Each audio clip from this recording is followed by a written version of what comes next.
This screen. Can't. All right. Welcome. We're going to talk today about iPhone development in a quick introductory fashion because it's not something you can just pick up overnight. It is a fair amount of learning curve that you have to do to create an iPhone app. First of all of the iPhone apps are written in a language called C#. Not C#. C. Wow, that was way wrong. Objective-C. Sorry, Objective-C. It's like C#. It's like C. It comes from the C++ family of languages. So a lot of the syntax is the same, but they have some weird syntax that takes a little bit of getting used to, and there's no way I can teach you that in 20 minutes. So I'll show you some code. You might see some things that look similar, but there's no way I can teach you that code right away. So first of all, to be an iPhone app developer, you have to be registered with Apple.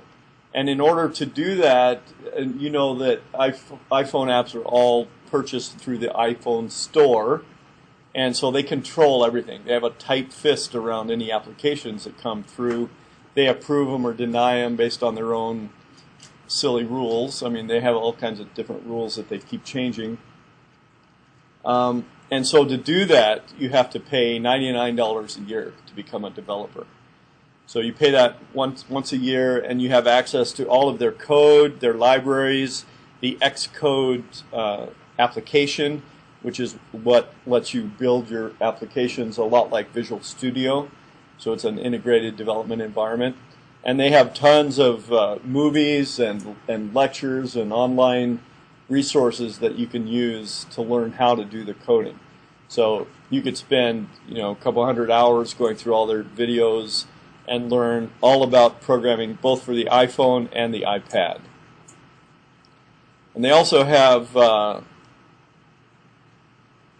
one of these ads comes up and says, what is it?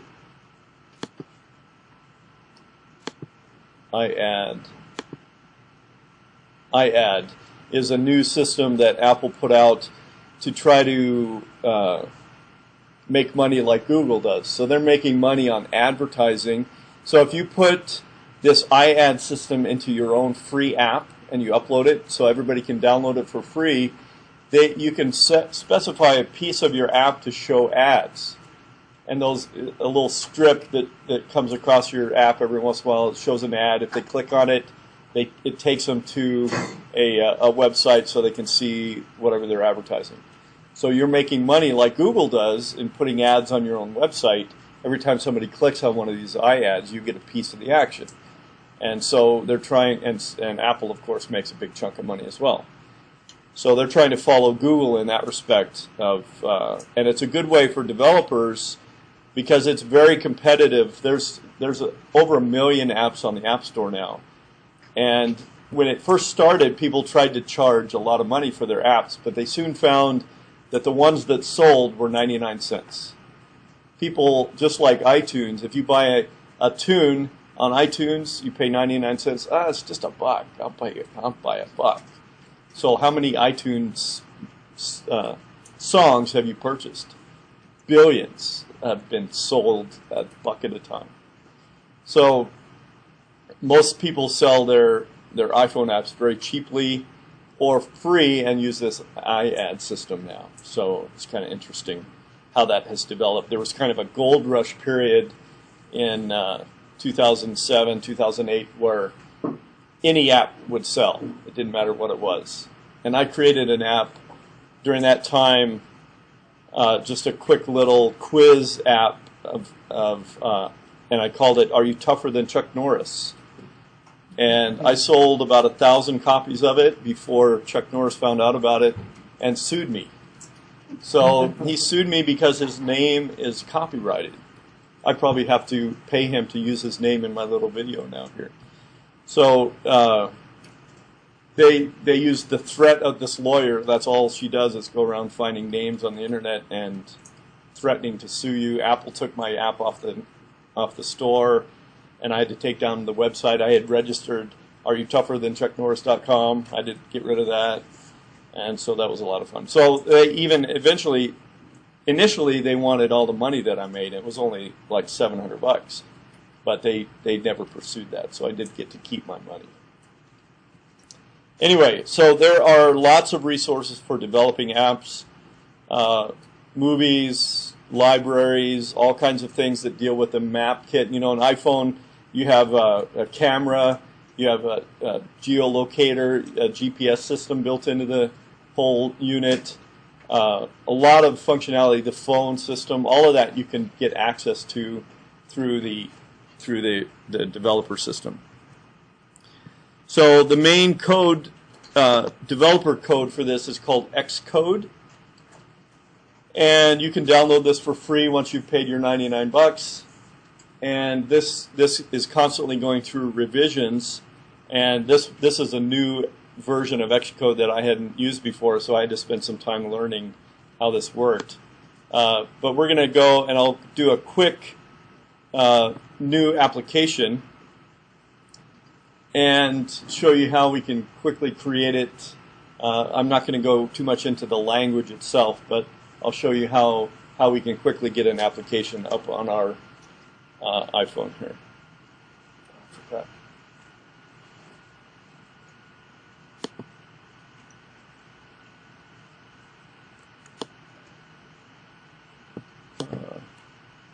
Oh, there it is. All right, continuing on, we're going to create, we can have different types of projects that we can start with. That is navigation-based, which I don't know if anybody's used an iPhone before, but navigation just means going from screen to screen. OpenGL is a graphics library system, so you can, most people create games using this type of an application. All kinds of different ways. I'm going to have a view-based application is what I'm going to start with, and I'm going to call it JCalc. All right, and I can make this an application for the iPad or the iPhone, either one or both. So I'm going to make it, and I'm going to call it JCalc.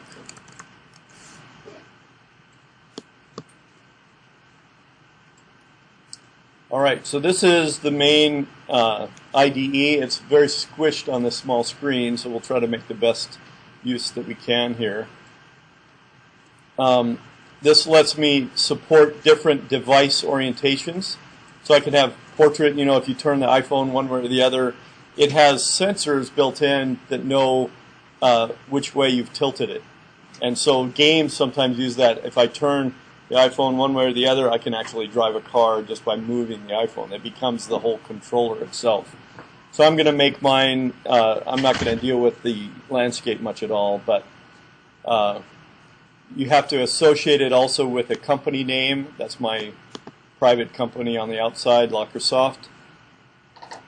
And I'm going to go straight into the view of the iPhone screen itself. So right here is a little builder that lets me position buttons and text areas and things like that, a lot like Visual Studio. So you guys probably do this more than I do with these IDEs. So I can look at all kinds of objects that I can place on my screen. I have labels, rectangle buttons, text fields, sliders, switches to turn on and off something, progress views, page controls, table cells, images, all kinds of, a web view. There's a web view. There's a map view that lets me put a section of this that's going to look like a map. Date pickers, all kinds of information. There's the iAdd view that I can place on there. Just tons of things that I can add to my screen. So I'm going to start by adding a label, and I'm going to build a calculator. Okay, a simple little calculator that does simple math. So I need a label to display my the output of my calculator. So I'm going to make my text 0.0, and I can set the properties of this. I want it to be right aligned. Let's set some background color of this to be white so that it shows up. And let's make my font a little bigger. Let's see, I want my text font, let's make it like a 24-point font. Alright? So that's the output of my calculations that's going to show up. Now I need buttons to represent my calculator. So I'm going to drag a button out here. And I'm going to make this 60 by 60 size. Boy, that looks big here. And I'm going to make a bunch of these. And I'm sure I don't have a lot of experience with Visual Studio, but they do something similar with making your buttons, right? Yeah. So I'm going to make a bunch of these so to match my rows of my calculator.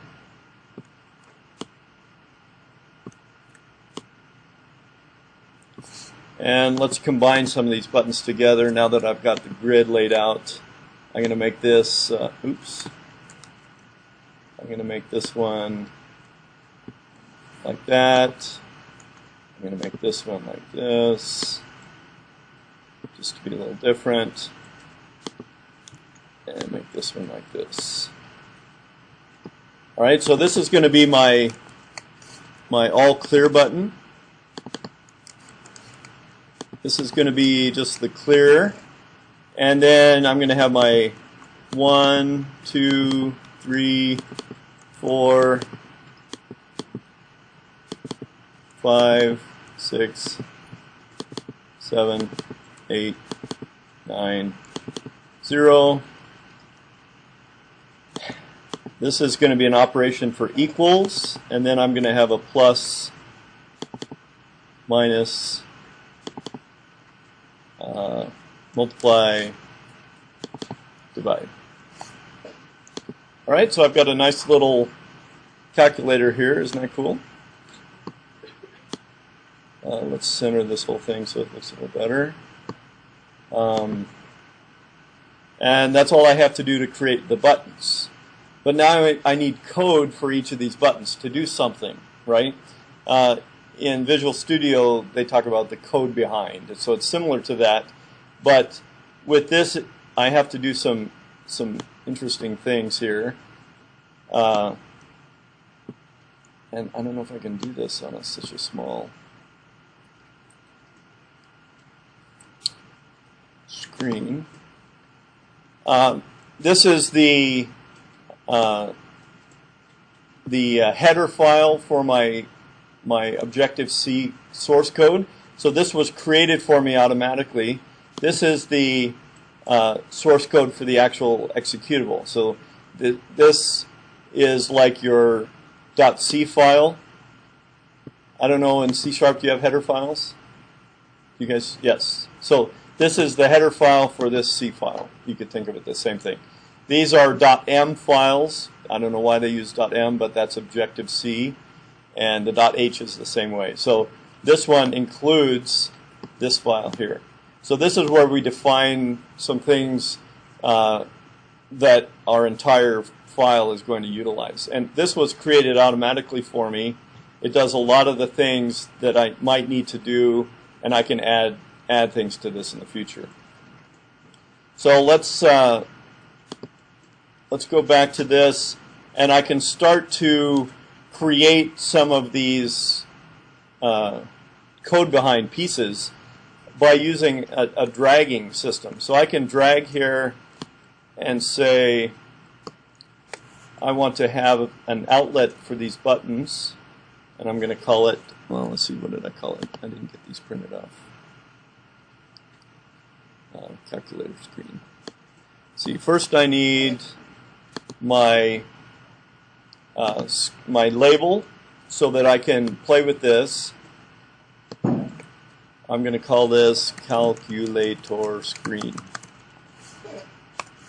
And that creates the code necessary for me to access this area so that I can change the text properties, color properties, things like that.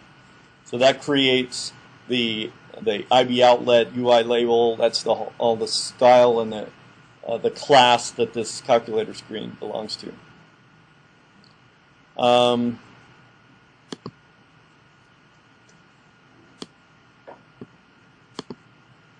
I need now also my actions for creating a button. So whenever somebody clicks on one of these buttons, I want it to execute a piece of code. So I can control drag over here and say I want this to be an action. So whatever happens here, I call it, I want this to work, so button digit pressed. And the type of event that happens, what happens when they touch that button. So whenever they touch down, it would happen. But if I say touch up inside, that means if they click on if they touch the button and move their finger outside the button, then the button doesn't activate. They have to be inside the area of the button before you can let up on the button, and then it actually executes it. So this is the most common one to do. So I need a button pressed. I also need a operation pressed here. So I'm going to use one of my my divide button here, and I call that button operation pressed.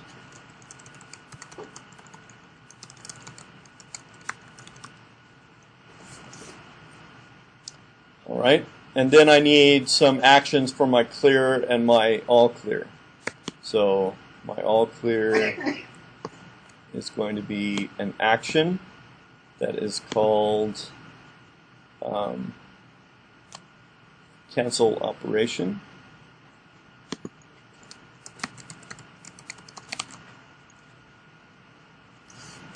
And my clear is going to be called cancel, what did I call it? Cancel input.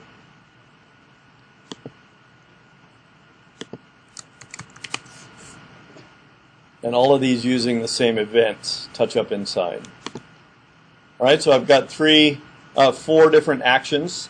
And if I look at my source code now, it also added stubs for the methods that are going to be called when those buttons are pressed. Right now nothing happens here, but I have to add some code in there to do something. So if I run this now,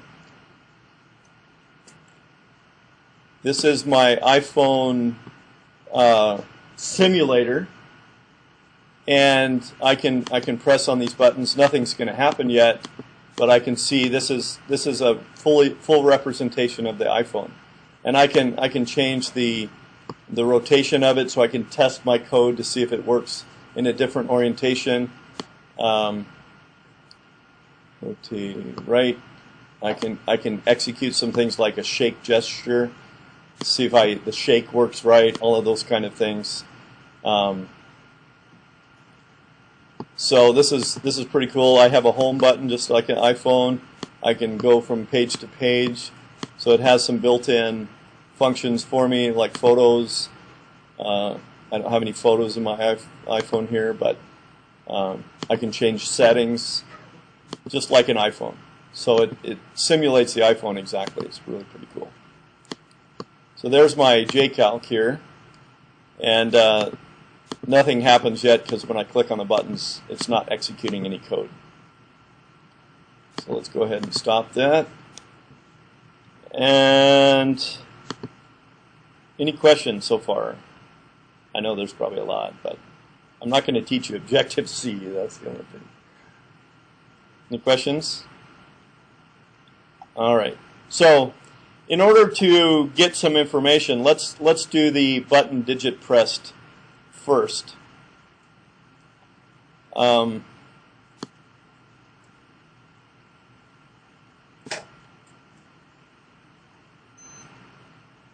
huh.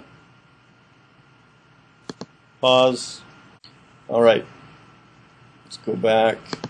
And for each of these buttons, I have to know what these buttons are that's different. So Apple has this concept of a tag. So let's close this so I can get. So every button that's pressed, a tag gets sent to the function behind it. So if I look at the properties of this one button, it has a tag of 0. So I'm going to make these. I'm going to use these tags to represent the type of button that's pressed. So I'm going to set 1 to 1, 2 to 2, 3 to 3.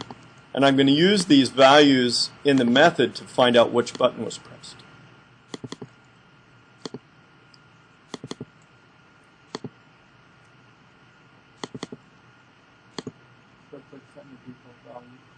Yes.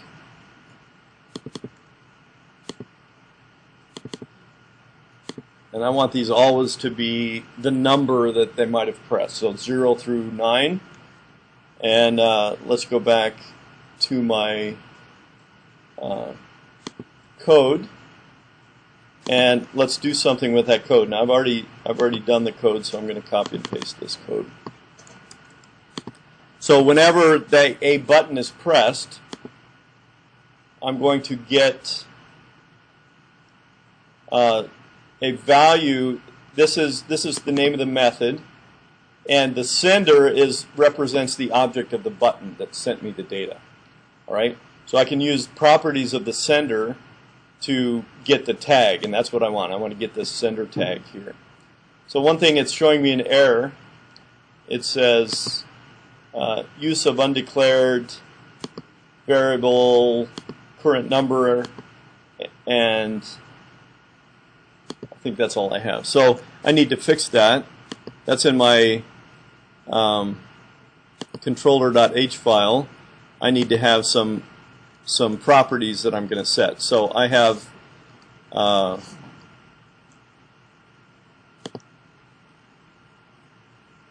got to do these things here. So I need a way of storing the result of the calculation.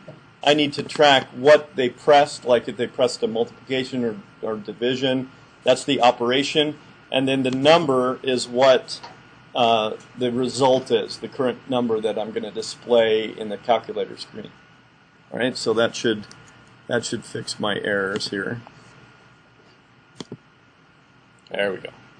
So what I'm doing is, whatever the current number was, I'm going to multiply it by 10. So if you look at a number and you press 1, your calculator screen should have a 1 here, right? What happens if you press 2 then?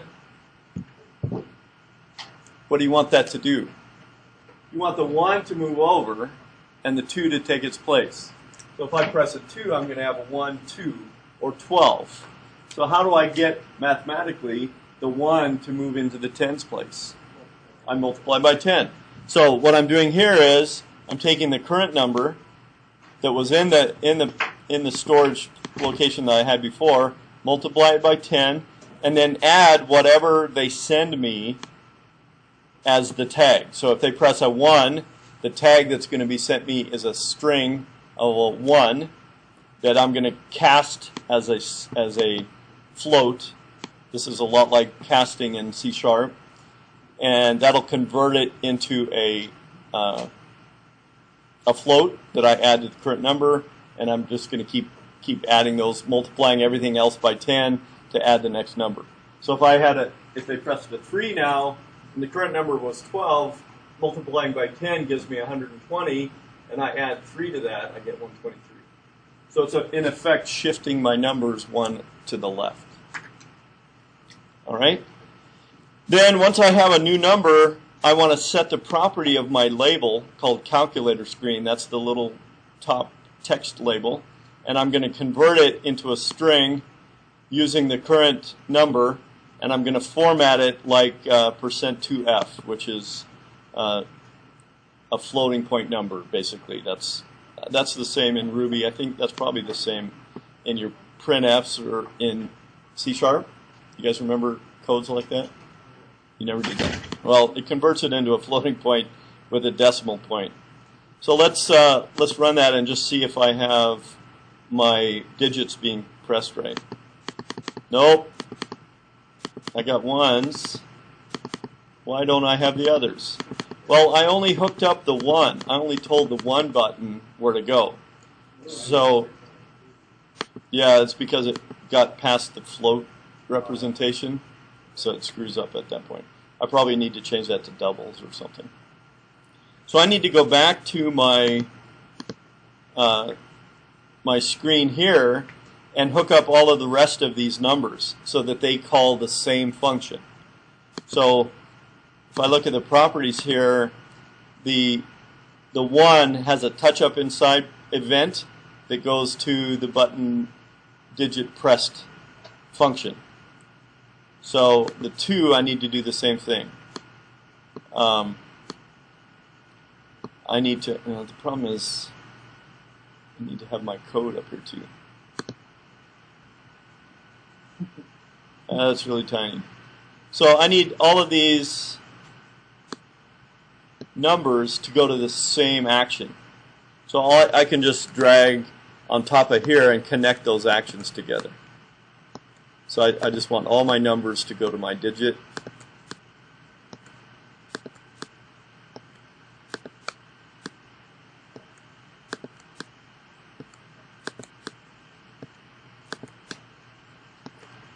Now I can run it again, and I should get all my numbers are going to select correctly. Isn't that great? That's just the way it formats it with the floating numbers. All right, so now I can add numbers, but I have no operations connected yet, so let's work on that piece next. So the operations, boy, this is a small screen. The operations, what do I want to have? Let's hook up the cancel and the cancel operation, cancel input, because those are easier to do. So I need to have code for those. I happen to have those already written. My cancel input and my cancel operation. And we'll go through that quickly here. All right, so if I cancel an operation, I want to take the number, convert it to 0, basically reset what I have, set my text of my calculator screen to 0. Yeah, it'll convert it. It doesn't matter. It'll convert it to a float. And set the text. I can make this look better if I put 0.0. That's just text. Is that what you meant? Yeah. And then my current operation, I want to reset to nothing. This current operation is going to hold a number that's going to represent like an equal sign, a plus, minus, divide. All of those are going to be my operations. And this is basically the same thing, except that it doesn't change the operation itself. All right, but then we have to hook up those buttons again.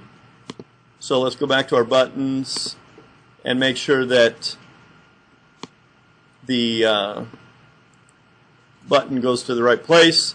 So this is going to go to the cancel operation, and this is going to go to the cancel input. Oh. Let's start again. This is going to go to cancel operation, and this is going to go to cancel input. What happened? Why do I have two?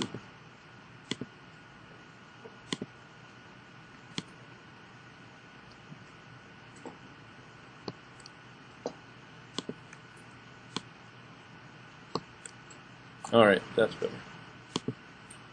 All right, so each one is going to call that different function. All right, so let's run this now. And now I can type some numbers and hit clear, and it resets my number. I can type some other numbers and hit clear. Notice how one did a 0.0 and one did a 0 because I didn't change that other piece, right? Yeah. So that is...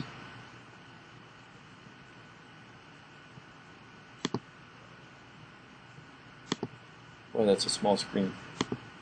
How many times have I said that? Alright, so I can make this 0.0 down here as well. Alright, so now I have my cancel operations. Now I need to figure out what to do if they press an operation button. So if they press a divide, I need to do a divide. If they press an equal, I need to do an equal, that kind of thing. So let's go back and look at my phone. I need to hook up those buttons again and change. I'm going to use the numbers 0 through 5 to represent each of these buttons so I know which one they pressed. And again, I'm going to use the tag for that.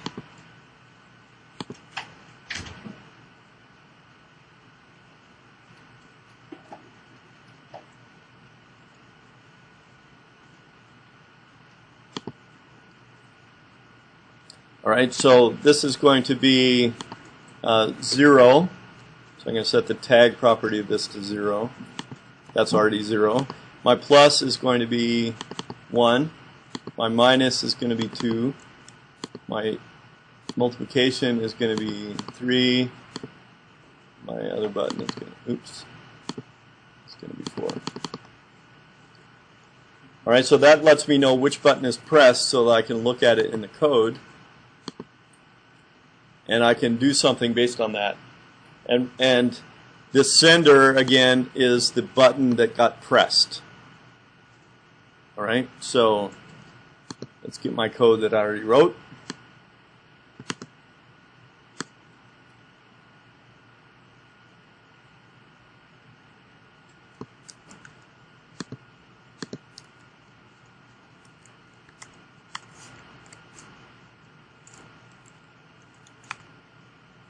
Alright, so let's look at this a little bit. So I'm going to, let's take that away. Based on the current operation, I'm going to do something with a number. So if the current operation, I'm going to do a switch statement here on the current operation. If it's 1, then I'm going to add the numbers together. If it's 2, I'm going to subtract the number from, the current number from whatever I had before. Multiply, divide, and this is the equals. All right.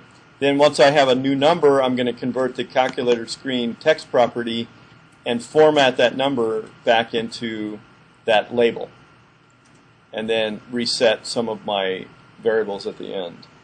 So let's see if that actually works. All right. So I can say 2 plus 2 equals. Didn't work, did it? Look at that.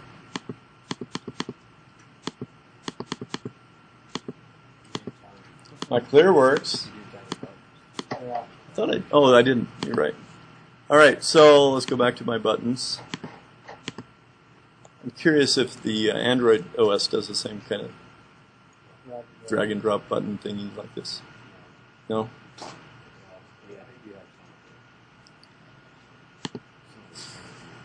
Not as fancy as this. All right, so I need all of these buttons to connect to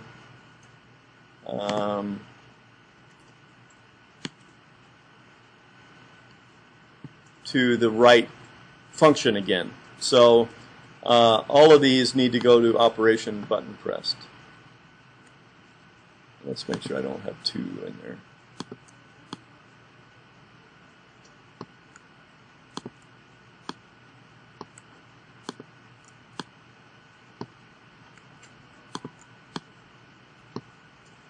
All right, now we should be able to work.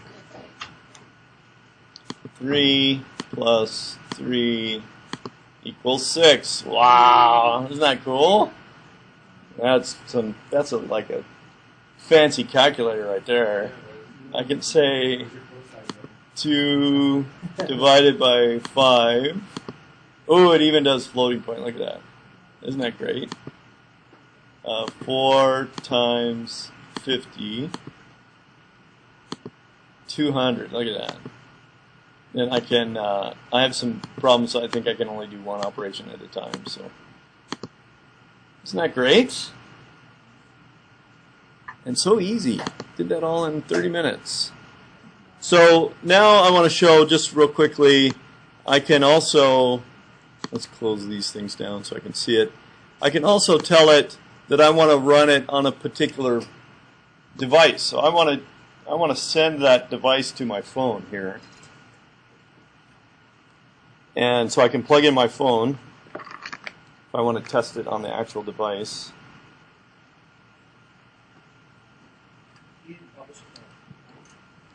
I don't have to publish it to test on my own phone. Yeah, for you to see it, I'd have to, yes. And that would take weeks for Apple to allow it, yeah, so.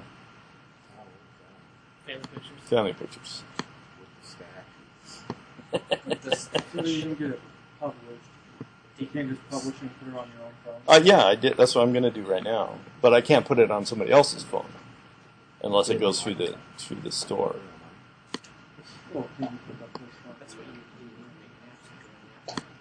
Yeah, if he gave me his phone, I could probably put it on there.